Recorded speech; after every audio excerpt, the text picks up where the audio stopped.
Buenas noches. Vamos a continuar con las clases. Bueno, nos toca hablar acerca de funciones motoras de la médula espinal. Hablar también de las funciones motoras, ¿no?, del tronco encefálico, del cerebelo, ¿no?, y del cerebro. Bueno, empezamos. Hablemos un poco acerca de la médula espinal. Bueno, aquí hay una imagen referencial, ¿no?, donde se muestra un corte de médula espinal. Ahí ustedes pueden identificar, ¿no?, algunas zonas importantes, ¿no? Entonces, por ejemplo, esto que parece una H, ¿ya?, vendrían a ser o vendrían a estar conformadas, ¿ya?, por los cuerpos, por los núcleos de las neuronas. Entonces, es por eso que en la médula espinal esto se conoce como la sustancia gris. ¿Ya? Esta es la sustancia gris de la médula espinal. En cambio, lo que está rodeando es la sustancia blanca, porque por aquí están los axones, ¿sí? Por aquí están todas las vías, tanto ascendentes como descendentes. Si se dan cuenta, tenemos tanto astas, ¿no?, anteriores y astas posteriores, ¿sí? Las astas posteriores vendrían a ser estas, que generalmente es por donde ingresa la información sensitiva. Y tenemos las astas motoras, es por donde sale la información, como bien su nombre lo dice, motora, ¿ya? Y si se dan cuenta, ¿no?, esto que está aquí, señalando el puntero, vendría a ser, ¿qué cosa? Los nervios periféricos, ¿ya? Entonces, si se dan cuenta, los nervios periféricos van a estar constituidos tanto por información sensitiva, como también por información que viene de la parte motora, ¿ya? Ahora, en este otro corte podemos ya tener de repente más claro, ¿no? Miren, está en gris lo que se denomina la sustancia gris, sus astas posteriores y sus astas anteriores. Y tenemos aquí en colores, ¿no?, algunos de los fascículos importantes que ustedes han revisado en neuroanatomía. Tenemos, por ejemplo, el fascículo gracil y el fascículo cuneiforme. Tenemos el tracto córtico espinal, ¿no?, el tracto córtico espinal. Hacia los laterales tenemos el tracto dorsal espinocerebeloso y tenemos hacia aquí este que está en verde, el sistema anterolateral, que va a llevar también información sensitiva, sobre todo del dolor, ¿ya? Algo también muy interesante, ¿sí?, es la distribución somatotópica de la médula. Tanto la médula a nivel cervical como a nivel lumbar va a tener una distribución muy particular. Si se dan cuenta, aquí están las astas anteriores, ¿no?, de donde emergen las motoneuronas alfa, ¿sí? Entonces, si se dan cuenta, ya los niveles cervicales, conforme va descendiendo hacia la línea media, tenemos, por ejemplo, la musculatura más axial, ¿no?, tanto el cuello como el tronco. Y hacia más lateral ya vendrían a estar reflejadas ahí las motoneuronas que van a inervar, ¿no?, las partes más distales, ¿no?, de los miembros superiores. Igual manera, ¿no?, si hacemos un corte a nivel de la médula lumbosacra, vamos a encontrar lo mismo, ¿no?, esta misma distribución. Hacia el centro van a estar distribuidas esas motoneuronas que inervan la parte más axial, ¿sí?, la parte más central. Y hacia la periferia, ¿no?, en ese orden, las motoneuronas van a inervar tanto musculatura, en este caso, ¿no?, a nivel del muslo, a nivel de la pierna, ¿no?, a nivel del pie, ¿ya? Ahora, el control que va a ejercer, ¿no?, sobre esta médula espinal, ¿no?, el tronco del encéfalo, van a dividirse de alguna forma en vías, ¿no? Entonces voy a tener, por ejemplo, vías que viajan por el lado medial y por el lado lateral. Por el lado medial voy a tener fibras que vienen de los núcleos reticulares, por eso se llama la vía retículo espinal. Si viene de los núcleos vestibulares, vestíbulo espinal, ¿no? Si viene del tectum espinal, ¿ya? Estos van a viajar, ¿no?, por columnas ventrales y van a terminar en el asta anterior, en la porción medial del asta anterior. Y tengo las vías laterales, que estas van a sobre todo ejercer su acción a través de estos núcleos, del núcleo rojo. Y esta vía se va a llamar la vía rubroespinal, ¿ya? Que va a viajar por el lado dorso lateral y va a terminar también en el asta anterior, pero en la porción más lateral. Y para que se pueda graficar de repente, ¿no? Miren cómo el tronco del encéfalo va a ejercer una función, ¿sí? Sobre la médula espinal. Si se dan cuenta, estos núcleos vienen del tectum, ¿sí? La parte del mesencéfalo. Y la información decusa en el bulbo raquídeo, ¿ya? Y miren cómo viaja por la parte medial, ¿sí? Hacia estos núcleos tectoespinales. También de igual forma, ¿no? La información que viene de los núcleos vestibulares también va a seguir por esta, o voy a viajar por esta línea media, ¿ya? A diferencia, por ejemplo, de las vías que vienen del núcleo rojo. El núcleo rojo va a emitir sus vías descendentes, ¿no? Decusar a nivel del bulbo raquídeo, pero estas van a viajar de manera lateral, ya como está en el gráfico, ¿no? La vía rubroespinal para ejercer su acción sobre estas motoneuronas de la médula espinal y poder regularlas, ¿ya? Entonces, va a haber una distribución funcional de estos núcleos motores, ¿ya? Ya sabemos que los núcleos motores están en las astas anteriores, tanto en la posición medial y lateral. En la medial, los músculos más axiales, ¿no? Como habíamos visto anteriormente, del cuello y de la espalda. En la parte lateral, los músculos de las extremidades, en forma ordenada. Igualmente, también voy a tener que estas motoneuronas, vamos a tener las más ventrales y las más dorsales. Las más ventrales, o sea, las que están hacia más adelante, van a ser extensoras y las dorsales flexoras, ¿ya? Igualmente estos núcleos mediales van a estar interconectados por neuronas propioespinales, ¿ya? Estos fascículos, ¿ya?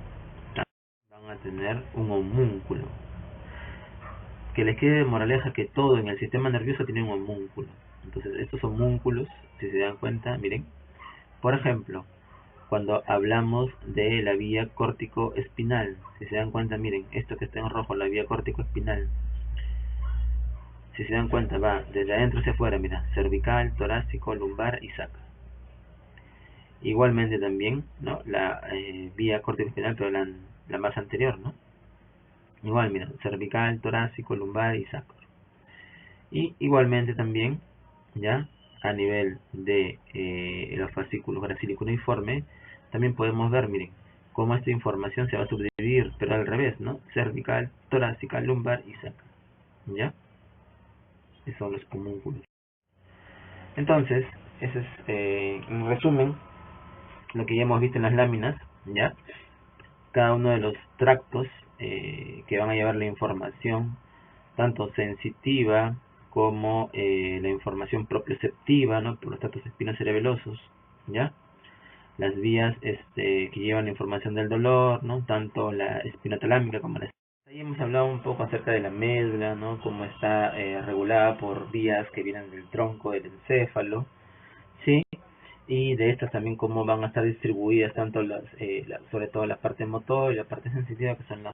¿Qué pasa, por ejemplo, si hay una sección medular? Prácticamente yo voy a perder lo que es la motilidad, ¿no? De todos los segmentos hacia abajo, de donde se dio la lesión. Igualmente la sensibilidad se va a poder comprometer. Al igual que la función autonómica, ¿sí? Todas se van a ver comprometidas porque prácticamente se ha roto la conexión. Entonces, esa es mi sección medular. Muy bien. Digamos, comprometiendo, ¿no? Va a haber una debilidad en las extremidades superiores, ¿no? Pero generalmente mayor, ¿no? A nivel distal, ¿ya? Y las extremidades inferiores generalmente, ¿no?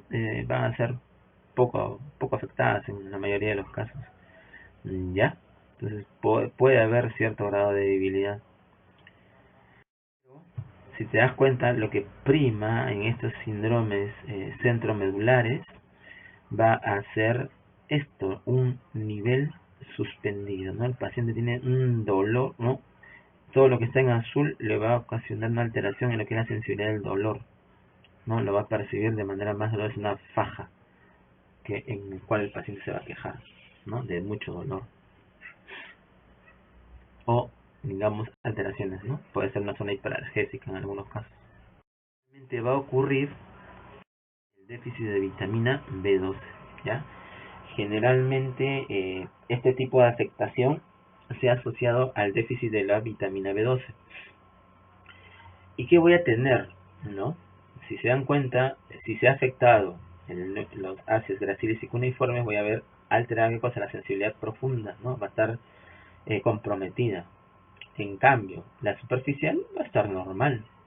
Y como están comprometidos el tracto córtico espinal, por lo tanto va a haber clínica de neurona motora superior. ¿Ya? Por lo tanto va a haber hiperreflexia, cursa con espasticidad. Y en algunos casos también puede acompañarse de polineuropatía. ¿Por qué? Porque el déficit de vitamina B12 causa eso, polineuropatía. ¿Ya? Ahí está, ¿no? Algo muy característico, miren. Como se han dañado la parte posterior, ¿ya? Por lo tanto, el paciente de qué se va a quejar, va a tener una ataxia, ¿no? Por lo tanto va a tener romper positivo, ya va a cursar en algunos casos pues también con parestesias, ¿no? Hormigueos, que le llaman algunos, ¿ya? Y alteraciones en qué, como están dañadas los ácidos gracilicuneiformes que llevan información profunda que es propioceptiva a vibración, ¿ya? Se va a ver alterada la vibración. También hay un síndrome de cordones posteriores nada más, solo posteriores, ¿no? Y esto realmente cuando lo voy a ver o cuando se veía anteriormente, ¿no? Anteriormente, bueno, la sífilis era un problema muy común, entonces existía una alteración que se conoce como el tabes dorsal por afectación de estas columnas posteriores, ¿no? Como ya saben, la parte posterior es sensitiva, por lo tanto la manifestación, ¿qué cosa es? Alteración de la sensibilidad profunda. Y como solamente es esa sensibilidad te produce un ataque sensitivo, el paciente pues está atáxico al caminar, ¿no? Un caminar muy particular, ¿ya? Por esta afectación. Y el síndrome de asta anterior, solamente miren, solo las astas anteriores, que voy a tener afectada la vía motora, pues, ¿no? Entonces, vamos a tener, ¿ya? Que se van a afectar estas motoneuronas, pero inferiores, ya sea las alfa. Y como solamente es astas anteriores, no tiene nada que ver la sensibilidad, por lo tanto va a estar conservada. ¿En quienes vemos este síndrome? Como traen poliomielitis, ¿ya? Y en atrofia muscular espinal. Va a estar afectando también esta, donde ven el puntero, se encuentran el asta intermedio lateral. Esta asta intermedio lateral es la que lleva la información simpática, no la información autonómica. Hasta ahí hemos hablado acerca de lo que es médula, ¿ya? Muy bien. Ahora, algo muy interesante y que vamos a ir viendo a lo largo de este tema es, ¿se acuerdan que hablábamos de la sensibilidad, en este caso profunda? Ya. Existen lo que se denominan los usos musculares. Estos son receptores, ¿sí? Receptores propioceptivos. Lo que van a ellos a captar es información, ¿no? Sobre todo de elongación del músculo. Y van a enviar su información. Y a la vez también van a controlar, ¿no? Lo que se denominan la contractilidad de esta fibra muscular, ¿ya? Entonces, miren, si se dan cuenta, una fibra muscular tiene fibras extrafusales y fibras intrafusales. Este uso muscular, ¿dónde se encuentra? Se encuentra en las fibras intrafusales, ¿ya? Entonces, estos se denominan fibras intrafusales. Y ahí se encuentran los usos musculares. Entonces, miren, estos usos musculares, ¿ya? Tienen una distribución. Pueden estar distribuidos de forma de cadena nuclear o en forma de bolsa nuclear. Y cada uno de estos va a llevar información por un tipo de fibra que es la fibra 1A, ¿ya? Y Así como sube la información sensitiva, también va a bajar para regular ¿qué cosa? La contractilidad. ¿Mediante quiénes? Mediante estas motoneuronas. ¿Qué son las motoneuronas gamma? ¿Ya? Estas motoneuronas gamma son las que inervan las fibras intrafusales. Por lo tanto, ¿quiénes inervan las fibras extrafusales? Son las motoneuronas alfa. En síntesis, las alfa van a inervar aquí a las fibras extrafusales, o sea, las que generan movimiento. En cambio, las gamma inervan a las fibras intrafusales, que es donde se encuentran los usos musculares, que son receptores propioceptivos. Muy bien. ¿Por qué les mencioné el uso muscular? Porque el uso muscular va a formar parte de un reflejo importante, que son los reflejos miotáticos, ¿ya? Por eso se llaman así. En algunos casos también se le conocen como reflejos de estiramiento, ¿ya? Entonces, estos aferentes, ¿no? Hacen sinapsis excitatorias ¿con quién? Con las motoneuronas alfa del mismo músculo que ha sido estimulado y de los sinergistas, ¿no? E inhiben a motoneuronas antagonistas. Entonces, al estirar este músculo, ¿ya? Es que se genera que el uso muscular pues mande la información sensitiva y el eferente va a ser pues el que va a regular este reflejo.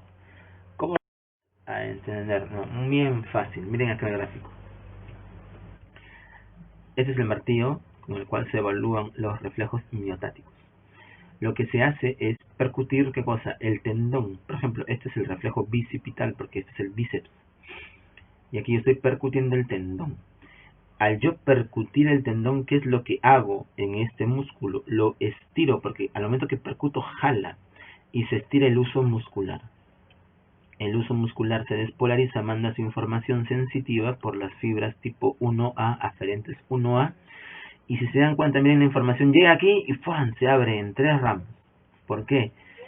Porque una de esas ramas va a inervar a una motoneurona que está en verde, que va a inervar el mismo músculo que ha sido estimulado, ¿no? Una motoneurona alfa. Y va a provocar la contracción de este músculo. De la misma manera, esta información se va a ir a las motoneuronas que inervan músculos sinergistas y por lo tanto también va a haber contracción de esos músculos sinergistas. Y todo lo contrario. Esta misma información va a hacer una sinapsis con una interneurona inhibitoria. Y esta interneurona inhibitoria, como su nombre lo dice, va a inhibir a esta motoneurona que está inervando músculos antagonistas. Es por eso que yo al percutir este tendón bicipital, lo que voy a generar es un reflejo y por lo tanto la contracción de los sinergistas como la relajación de los la relajación de los antagonistas. Creo que eso debe quedar claro. Muy bien. Entonces, estos reflejos miotáticos, que seguro ya los han revisado en sus prácticas, ¿no? Los han hecho. Son los más importantes, ¿no? Y tenemos el bicipital, el estilo radial, el tricipital, cúbito pronador, patelar y aquiliano. Cada uno con los niveles medulares que van a evaluar, ¿no? Cervicales y lumbares y sacras. Recuerden, ¿qué nivel medular evaluaba este reflejo?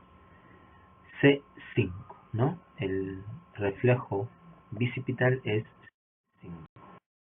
¿Y este qué nivel cervical? Eso es C7, ¿ya? El tricipital es C. Y el braquio radial es C6. Y el cúbito pronador C8. Y este es el reflejo patelar, ¿no? Prácticamente la mayoría lo conoce, el reflejo patelar. O este reflejo, ¿qué nivel medular va a evaluar? L3, no te olvides, ¿ah? L3. Y este es el aquileo, ¿no? O aquiliano. Este reflejo sobre todo va a evaluar qué nivel, el nivel S1, ¿ya? No te olvides, nivel S1. Muy bien. Si se dan cuenta en lo que hemos visto, hay algunas interneuronas que van a mediar o van a tener una función importante en todos estos reflejos. Si se dieron cuenta hace rato, vimos cómo al percutir el reflejo bicipital, ¿no? El tendón del bíceps, se genera un estímulo en el uso muscular manda su información propioceptiva que ingresa por las astas posteriores e inmediatamente hace una sinapsis con la motoneurona alfa que inerva a ese músculo y se genera la respuesta contráctil. Pero también vimos que una parte de esa información iba hacia una neurona inhibitoria. Y esa neurona inhibitoria, ¿qué es lo que hacía? Va a inhibir a una motoneurona alfa que va a inervar un músculo antagonista. ¿Ya? Entonces, esa neuronita inhibitoria tiene un nombre, interneurona inhibitoria 1A. ¿Ya? 1A, así se le conoce. Y a la vez, esta también va a recibir información, si se dan cuenta en la lámina, de centros superiores, ¿no? Si se dan cuenta, ¿no? De la vía córtico-espinal, ¿no? De vías descendentes y de otras vías descendentes. Entonces, ¿cuál va a ser esta función de esas interneuronas? ¿No? Va a permitir, ¿no? A centros superiores coordinar los músculos opositores. ¿Qué más? Va a mediar pues la inhibición, ¿no? Recíproca, porque se opone al movimiento, ¿no? Porque es un antagonista, ¿no? Y las vías descendentes también van a activar pues a grupos musculares agonistas y al mismo tiempo, ¿no? Van a inhibir a los antagonistas, ¿no? Es una función muy interesante de esta interneurona. Si se dan cuenta, aquí vamos a ver otro tipo de interneurona inhibitoria, que es la 1B. Y esta generalmente se va a poder ejemplificar en un tipo de reflejo, que es el reflejo miotático inverso. ¿Ya? No se olviden, reflejo miotático inverso. Entonces, si se dan cuenta, este es un tendón. De este tendón vamos a tener un receptor que se llama el órgano tendinoso de Golgi. Este órgano tendinoso de Golgi va a ser estimulado por la tensión que ocurre en este tendón. Cuando está sometido a mucha tensión, ¿qué es lo que hace? Manda información por estos aferentes 1A. Y si se dan cuenta, miren, la información viaja y va a hacer sinapsis con esta interneurona 1B. Y esta interneurona 1B lo que hace es inhibir a la motoneurona que inerva a esta fibra muscular que ha sido estimulado en su tendón. Algo muy sencillo. ¿Qué pasa, por ejemplo, cuando ustedes cargan demasiado peso? Si vas a sostener algo que es muy pesado, ¿qué terminas haciendo? Soltándolo, ¿sí o no? Claro, cuando algo es demasiado pesado, tú lo sueltas. ¿Y por qué crees que se suelta? Porque se ha estimulado el órgano tendinoso de Golgi de ese músculo, envía su información, hace sinapsis, ¿no? ¿Qué es lo que pasa acá? Se inhibe la misma motoneurona de ese músculo y se relaja el músculo y se caen las cosas. ¿Ya? Entonces eso es lo importante de este tipo de interneurona, ¿no? Como ya te dije, está asociado a este órgano tendinoso de Golgi, va a inhibir neuronas homónimas, o sea, del mismo músculo, y las sinergistas, o sea, las que van a favor del movimiento. ¿Ya? Y va a ser estimulada por estos órganos tendinosos, no se olviden, ¿no? Y ahí está, ¿no? Claro ejemplo, creo que mejor lámina no vamos a encontrar. Si esto es demasiado pesado, se mantiene mucho tiempo y genera mucha tensión aquí en el tendón, manda la información sensitiva hacia la sinapsis sobre estas 1B que van a inhibir a las que inervan los músculos agonistas y sinergistas. Y lo que hacen pues es lo contrario, al antagonista lo contrae, ¿no? Por eso sueltas, se relajan y luego se contraen, ¿ya? Y este tipo de reflejo es el que se conoce como reflejo miotático inverso, ¿ya? Ese es el mismo, que es estimulado por el órgano tendinoso de Golgi. Existen también otros tipos de interneuronas, ¿no? Que también van a relacionar, por ejemplo, ambos lados de la médula espinal. Y gracias a estas es que existe este tipo de reflejo que se llama reflejo de flexión en retirada. ¿Ya? Este tipo de reflejo de flexión en retirada se ejemplifica de la siguiente manera. Miren, ¿qué pasa por ejemplo si tú estás en la playa, ya, y pisas un erizo de mar? A casualidad, ¿no? ¿Qué es lo que pasa? Inmediatamente lo que haces es flexionar la pierna que ha tenido contacto, ¿no?, con ese estímulo doloroso, ¿sí o no? Flexionas. ¿Y qué es lo que hace la otra pierna? La otra pierna se extiende, ¿ya? O sea, te aleja de la noxa. Lo mismo pasa si tú tocas algo con la mano. Igualmente también algo de repente muy caliente, tocas con una mano y la otra se estira, ¿no? Una se flexiona y se retira y la otra se extiende. A ese reflejo se llama reflejo flexión en retirada o flexo extensor cruzado, ¿ya? Flexo extensor cruzado. Y gracias, bueno, a estas interneuronas que cruzan la línea media, pues no, la información. Un poco más, ¿no?, de repente de esta interneuronal de Renshaw, para que más o menos les quede claro de repente su importancia, ¿no? No sé si alguna vez ustedes habrán visto, ¿no?, el tétano, ¿sí? El tétano es una entidad que se produce, ¿no?, por una toxina, ¿no?, que es la toxina tetánica, ¿ya? Esta toxina tetánica lo que va a hacer es atacar a estas interneuronas de Renshaw. Por lo tanto, si yo no tengo una adecuada función de la interneurona de Renshaw, ¿qué va a pasar?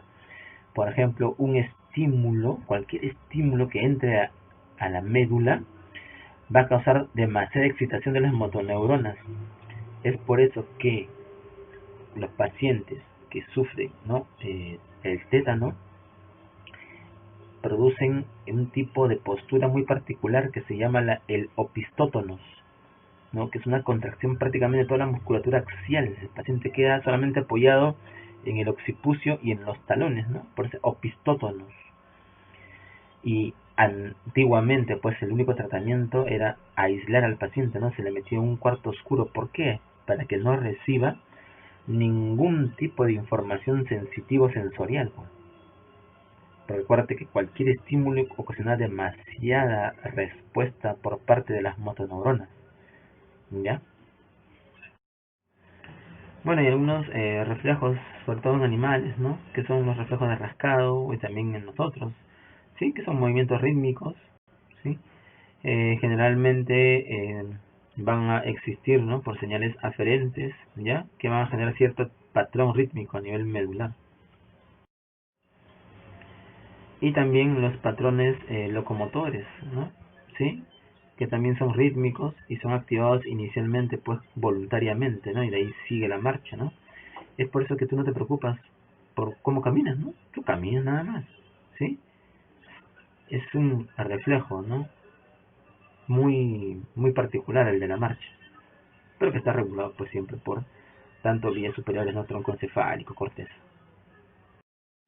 Muy bien. Hablemos ahora acerca del tronco encefálico. El tronco encefálico va a estar formado por el bulbo, la protuberancia y el mesencéfalo. En el tronco encefálico voy a tener, pues, los núcleos motores, ¿ya? Y también algunos sensoriales, sobre todo los que van a traer información, pues, de la parte de la cara, la cabeza, ¿no? Aquí también se van a encontrar los centros que controlan la respiración, los centros cardioexcitadores, cardioinhibidores, los que regulan también la función gastrointestinal, los que van a también tener control de algunos movimientos estereotipados, el control del equilibrio, ¿no?, los estuques vestibulares, y también los que controlan los movimientos oculares, ¿ya? Hablemos de algunos muy particulares. Empecemos por el tracto rubroespinal. El tracto rubroespinal se va a originar en el núcleo rojo. ¿Ya? El núcleo rojo es una estructura que se encuentra en el tegmento del mesencéfalo.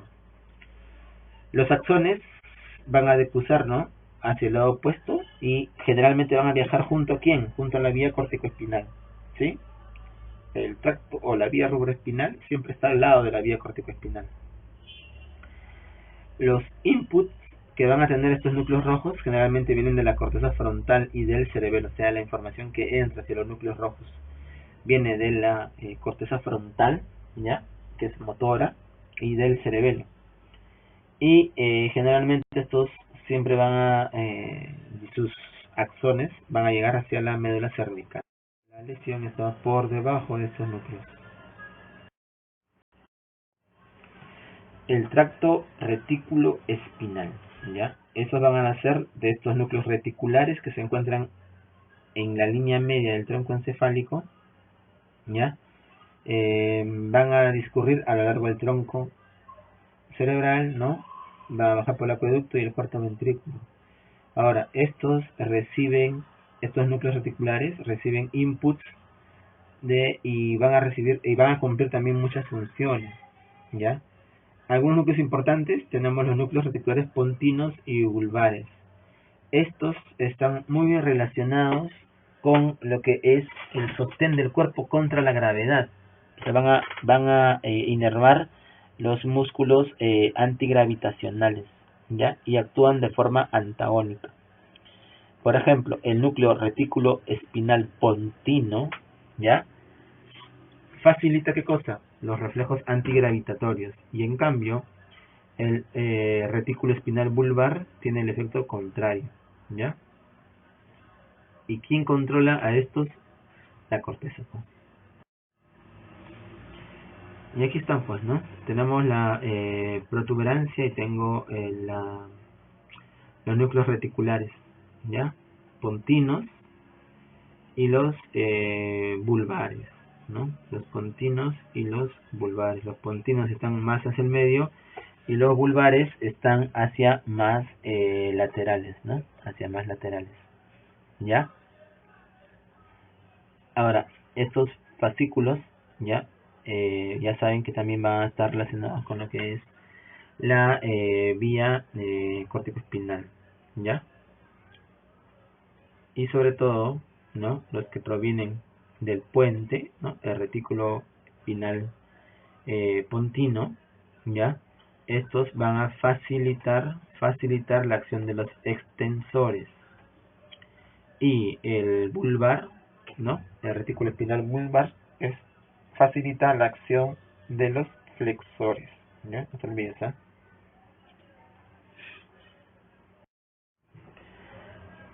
Hablemos un poquito del tracto vestibular. ¿Dónde se va a originar? En los núcleos vestibulares. Estos sí no reciben proyección cortical. El tracto vestibular medial se origina en los núcleos mediales e inferiores y solo llegan al segmento cervical o dorsal superior y controlan la musculatura del cuello. El tracto vestibular lateral se origina en el núcleo vestibular lateral y se va a extender a lo largo de toda la médula. Estos también van a participar en el control de los músculos antigravitatorios. Ya excitan las neuronas que inervan los músculos extensores, los paravertebrales y proximales de los miembros antigravitatorios. Estos también van a permitir coordinar la posición de la cabeza y el cuerpo en el espacio, son muy importantes, ¿no? Y aquí una lámina podemos observar cómo este núcleo vestibular, ¿ya?, tiene su división, ¿ya? Tenemos ahí los núcleos laterales, núcleo superior, el núcleo medial, ¿ya?, y el núcleo descendente, ¿sí? Esos son los núcleos de los núcleos vestibulares, están subdivididos.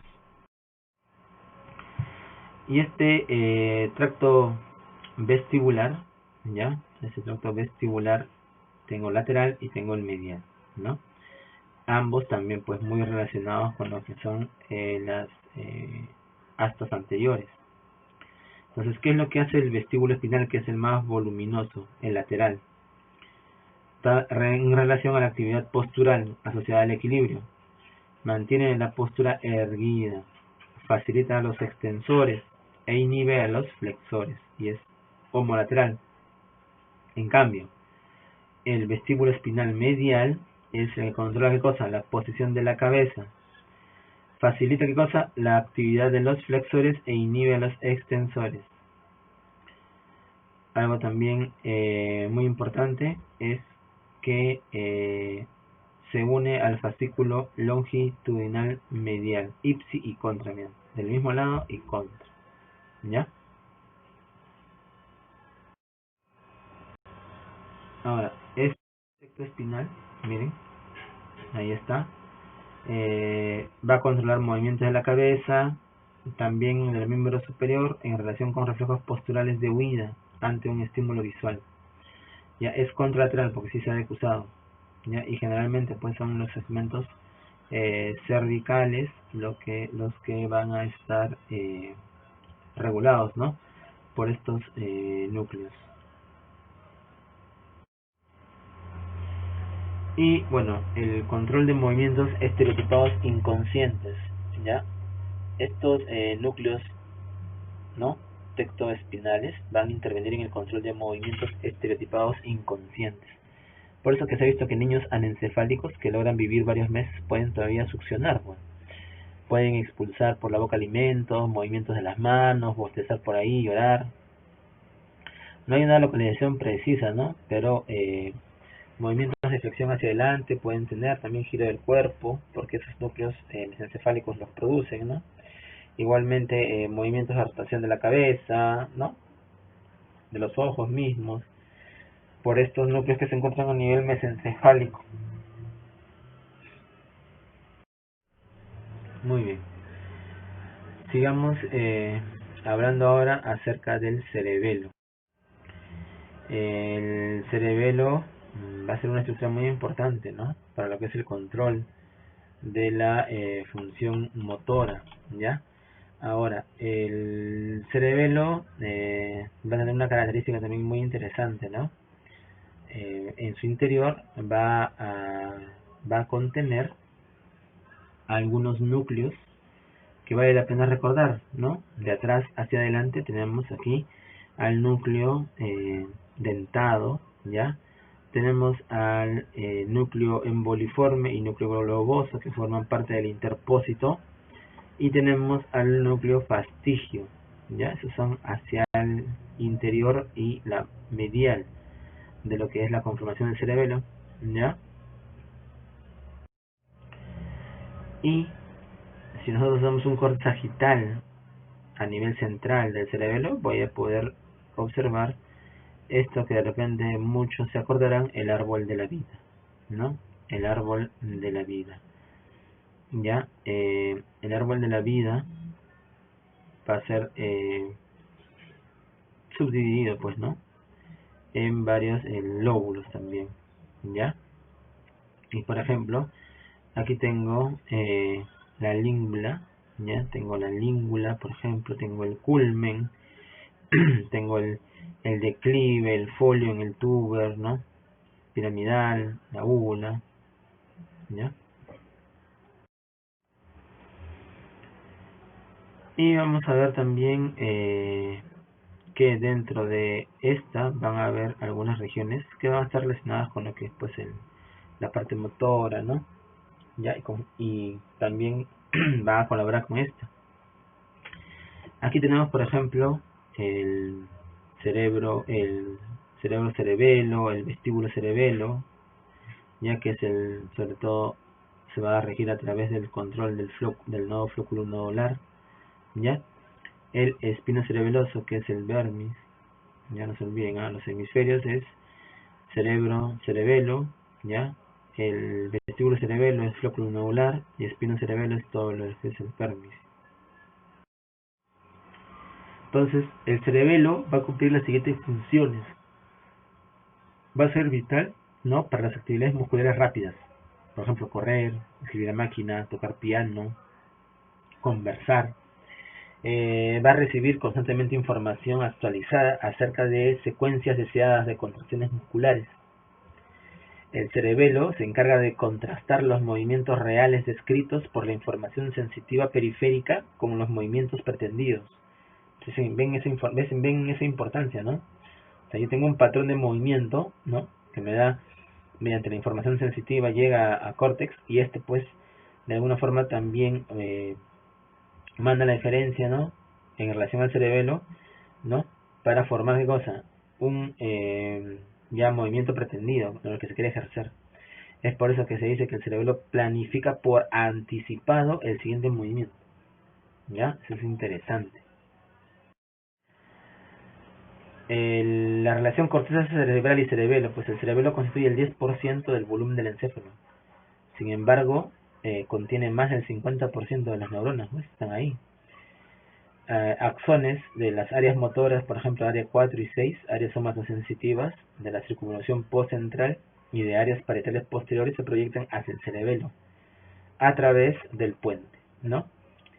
El haz córtico pontocerebeloso tiene 20 millones de axones, o sea, 20 veces más que el tracto piramidal. Miren esa diferencia, ¿no? O sea, la información que va de la corteza al puente al cerebelo tiene muchísimo más axones que la que va de la corteza a la médula para la regulación del movimiento, ¿no? Muy interesante esa. Las vías cerebelosas se proyectan al cerebro a través de núcleos del tálamo, ¿ya? El cerebelo de alguna forma instruye a la corteza cerebral respecto a dirección, tiempo y fuerza del movimiento. Va a ser un sitio importante para el aprendizaje motor.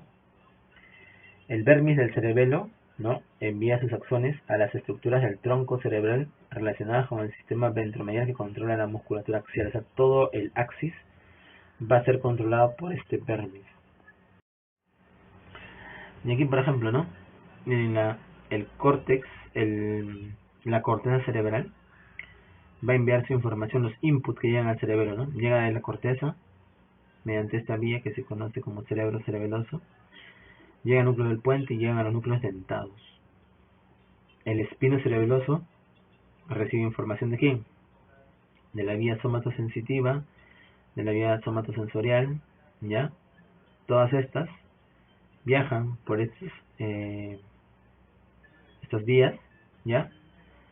Y llegan a relacionarse con quienes se relacionan con los núcleos interpósitos y fastigio, ¿ya? Fastigio.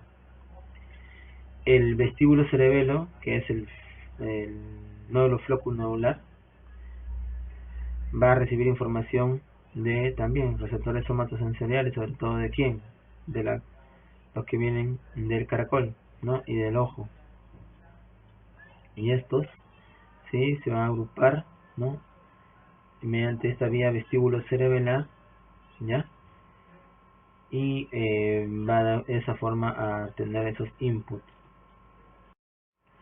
Y los outputs, o sea, las salidas de los núcleos dentados, van mediante el tálamo, ¿no?, el núcleo ventrolateral del tálamo, o va hacia el núcleo rojo, ¿ya? Por lo que es la regulación, pues, del movimiento, ¿no? Igualmente también la información que va al núcleo interpósito, al núcleo del fastigio, también van a ir a lo que son estructuras del tálamo y también a los núcleos rojos, núcleos reticulares y a los núcleos vestibulares. ¿Y quién es los mayores outputs hacia los núcleos vestibulares? Vienen del flóculo nodular, ¿ya? Desde acá, las mayores salidas, ¿no? En esta lámina vemos un corte que nos grafica lo que es el córtex, la corteza cerebelosa y lo que es la sustancia blanca. La sustancia blanca es generalmente formada por axones, pues, ¿no? ¿Axones de quién? De las células de Purkinje, axones de los otros tipos celulares, ¿ya? Como son los granulares, por ejemplo, ¿no? Si se dan cuenta, aquí está graficado quién, la neurona de Purkinje, o célula de Purkinje, ¿ya? Que va a tener una función muy particular, ¿no?, en lo que es la regulación del movimiento. Y este cerebelo, ¿ya?, vamos a de alguna forma poder ver alteraciones, por ejemplo, en lo que son los movimientos, ¿no? El rango de movimiento. Por ejemplo, si yo hago una prueba índice-nariz, en un paciente que tiene alteración del cerebelo, de la vía cerebelosa, va a tener ataxia, ya va a tener ataxia. O va a haber una alteración en lo que son los movimientos alternantes, ya va a cursar con disdia o con cinesias.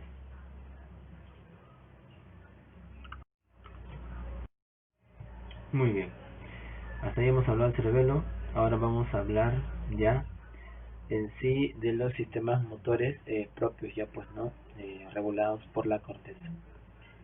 Yo voy a tener algunos tipos de movimientos, ¿no? En general, ¿no? De los sistemas motores. Ya hemos hablado, pues no hay movimientos reflejos, hay movimientos rítmicos como el rascado, por ejemplo, como la masticación, ¿ya?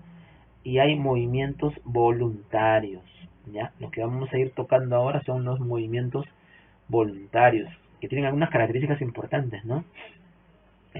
Por ejemplo, el movimiento voluntario mejora con la práctica, ¿sí? Es por eso que si tú recordarás cuando empiezas a escribir, escribes mal, ¿no? Feo. Poco a poco vas practicando, practicando y ahora como es tu letra, no sigue siendo fea, ¿no? Pero igual, ha mejorado bastante, ¿ya? Porque el movimiento voluntario mejora con la práctica. Ahora, estos movimientos voluntarios siempre están dirigidos, ¿no? O tienen una finalidad y mejoran con la práctica. ¿Como resultado de qué? De mecanismos de retroacción y acción anticipadora. Entonces, por ejemplo, yo voy a tener un control por retroacción.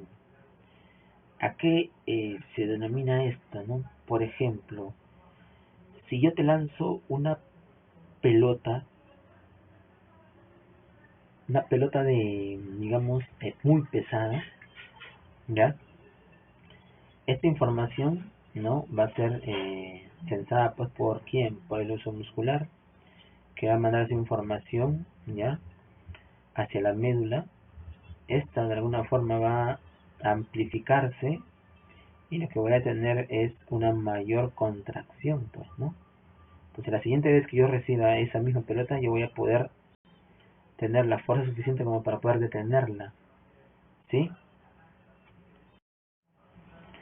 Y hay un control anticipador, ¿ya? Que generalmente se da, pues, porque la información sensorial en este caso viene de la vista, ¿no? Yo veo el objeto que está llegando hacia mí, veo de alguna forma y voy a generar, pues, la contracción de la musculatura, pero esto se da mediante un sentido, ¿no? En este caso, los ojos.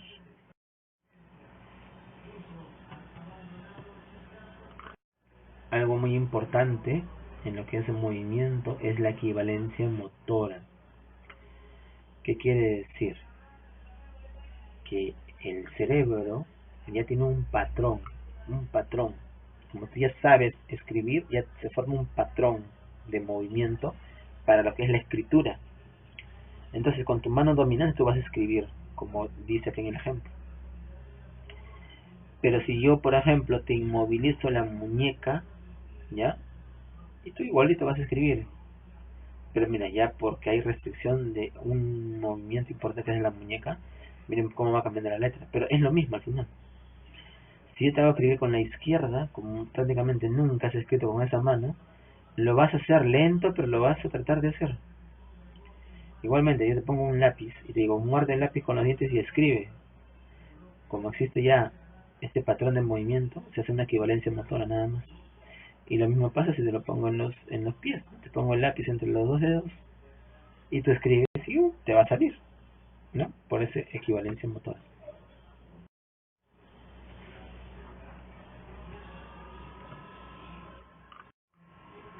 Existen algunas interrogadas, ¿no? Como ya las habíamos mencionado anteriormente, ¿no? Están en la sustancia raíz medular, son pequeñas, excitables, son numerosas, forman circuitos tanto convergentes como divergentes, participan en los arcos reflejos, ¿no? Y gran parte del gas córtico espinal va a terminar en estas neuronas, ya que ya los habíamos mencionado anteriormente.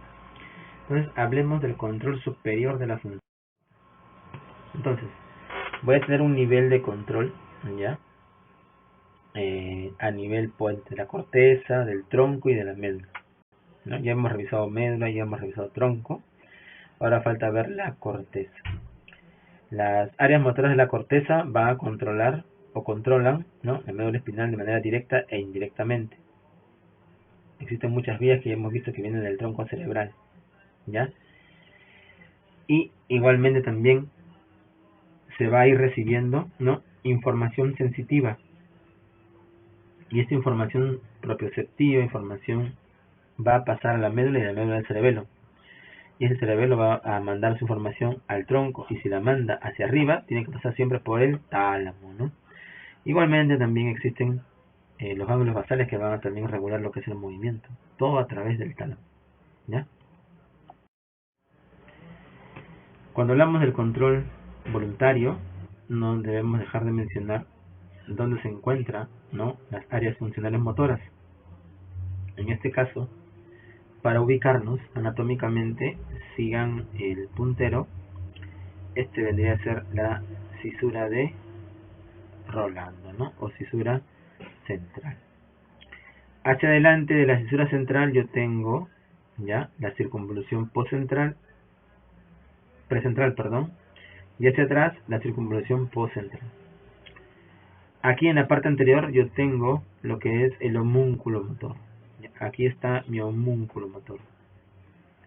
Y hacia atrás yo tengo mi homúnculo sensitivo, ¿ya? No te olvides, ¿eh?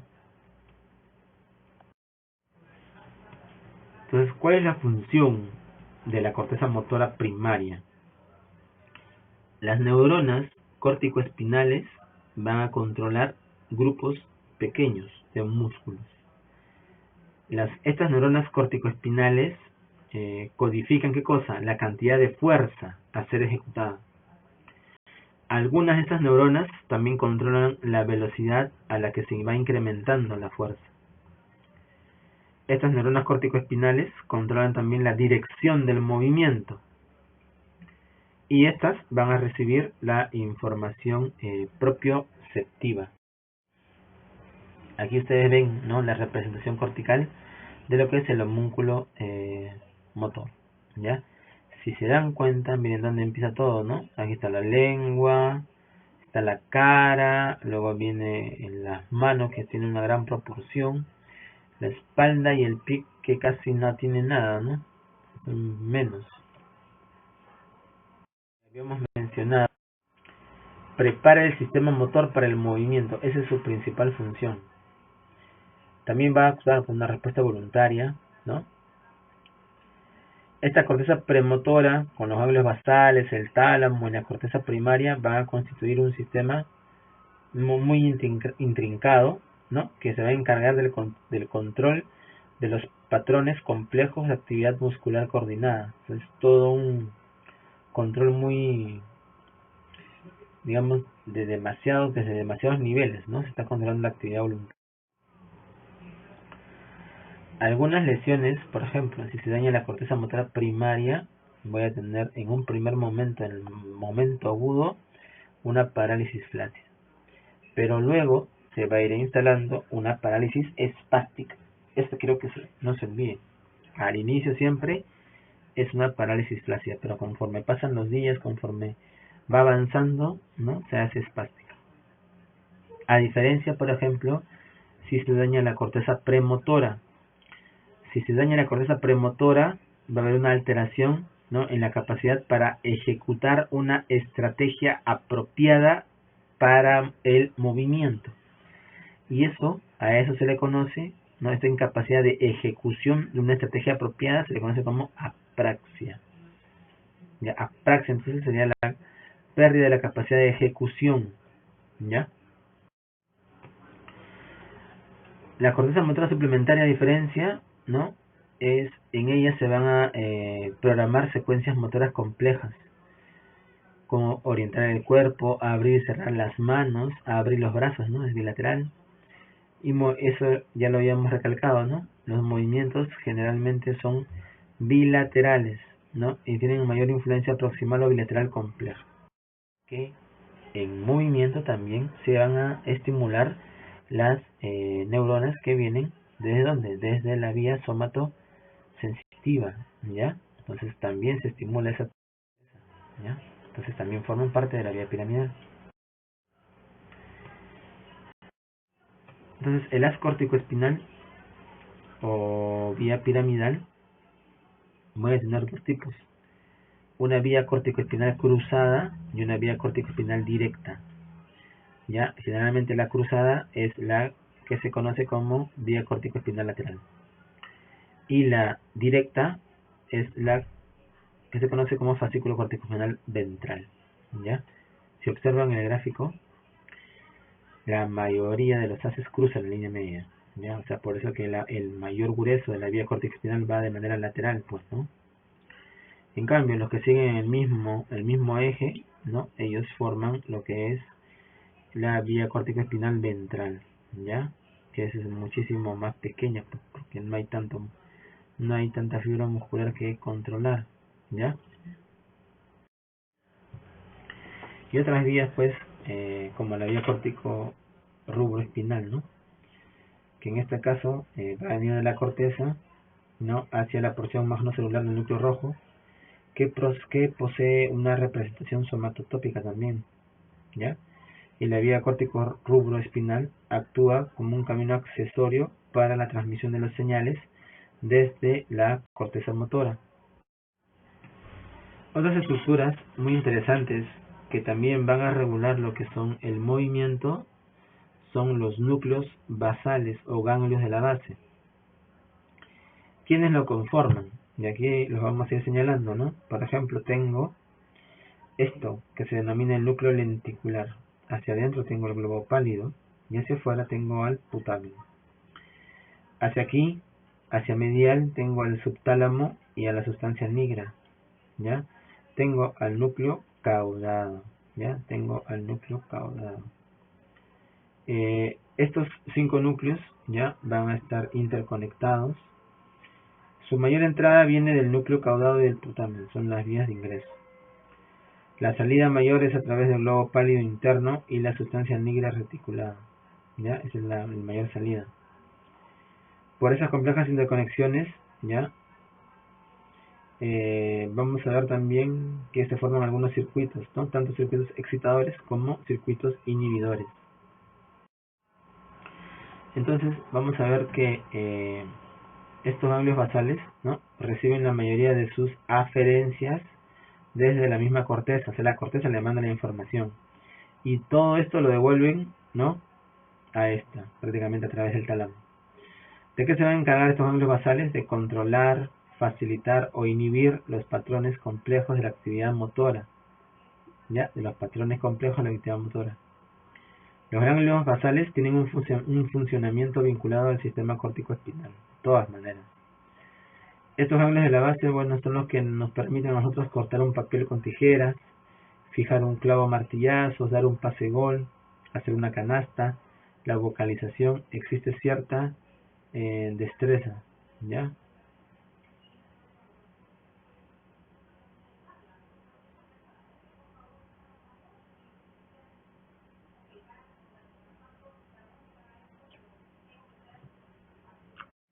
Vamos a ver también que estos ganglios de la base van a estar también relacionados con movimientos automáticos, como por ejemplo la marcha, escribir, ¿no? En el teclado, ¿no? Y montar bicicleta. El putamen, como se ve en el gráfico, también engloba aquí al núcleo rojo, perdón, al núcleo, al globo pálido, involucra al subtálamo, involucra la sustancia negra, involucra, sí, a esos núcleos. Es por eso que si hay un funcionamiento anormal de este circuito, por ejemplo, lesiones del globo pálido, ¿qué me va a producir? Atetosis, ¿ya? ¿Y qué cosa es la atetosis? Atetosis vendrían a ser movimientos involuntarios de tipo contorsión, ¿ya? Así son, movimientos involuntarios de tipo contorsión. A eso se denomina atetosis, y la atetosis está relacionada con una alteración de ¿quién? Del globo pálido. Movimientos de agitación bruscos y súbitos se denomina el hemibalismo. hemibalismo, entonces, ¿qué cosas hacen? Movimientos de agitación brusco y súbito. Generalmente estos movimientos son bien proximales, ¿ya? Y sobre todo cruzan la línea media.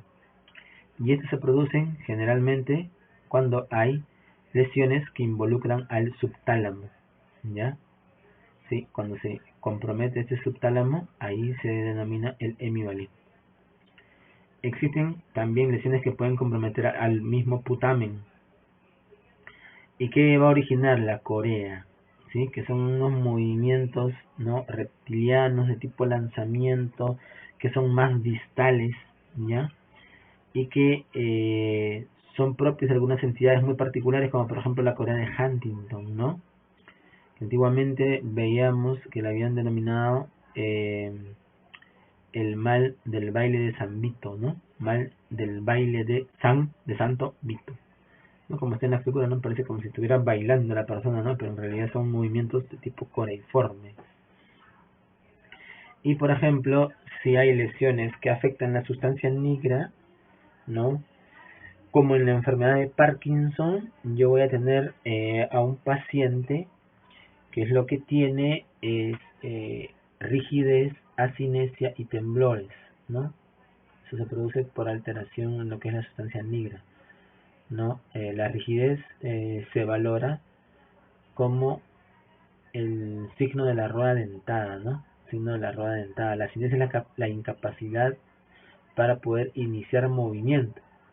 Y el temblor es un temblor muy particular, ¿no? Es un temblor en reposo, ya es un temblor en reposo. ¿Y quién es este? Alguno de ustedes lo debe conocer, ¿no? Alguno de ustedes de repente ha visto Volver al Futuro, ¿sí? Y tenemos otra vía, otro circuito, que es el circuito del núcleo caudado, ¿ya? Este circuito del núcleo caudado, que también va a través de estos ganglios de la base, se encarga de ¿qué? De la planificación cognitiva de patrones motores secuenciales y paralelos que alcancen los objetivos conscientes específicos. Y también va a estar en relación a ¿qué? En relación a algunos patrones de movimiento, ¿no? Como por ejemplo de huida, ¿no? Como por ejemplo ahí, ¿no? Si por ejemplo entra un animal como un león a esta aula, ¿qué es lo primero que van a hacer? Lo van a ver al león, ¿no? ¿Qué hacen? Correr, pues, no, buscar una ventana y salir. Y esos patrones de movimiento o patrones motores, ¿ustedes los han aprendido? No. Es una planificación que se da, ¿no? De manera cognitiva y rápida, y se ejecuta, ¿ya? Esto ha sido todo por hoy, ¿no? Gracias.